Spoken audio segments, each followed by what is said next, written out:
sus! Tila bomba ang sumabog sa kasagsagan ng sunog sa isang bahay sa Legazpi City, Albay.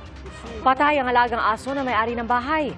Walang ibang nasaktan at sa inisyal na investigasyon, tangke ng LPG ang sumabog sa sunog na iniimbestigahan pa ang sanhi. Mga kapuso, para iwas sunog at aksidente, laging tandaan, suriin mabuti kung may tagas ang tangke ng LPG. Ilagay ito sa lugar na may tamang ventilasyon. Hindi rin ito dapat naiinitan o direktang natatamaan ng sikat ng araw. Mga kapuso, sama-sama tayong maging saksi. Mag-subscribe sa GMA Integrated News sa YouTube at para sa mga kapuso abroad, samahan niyo kami sa GMA Pinoy TV at sa www.gmanews.tv.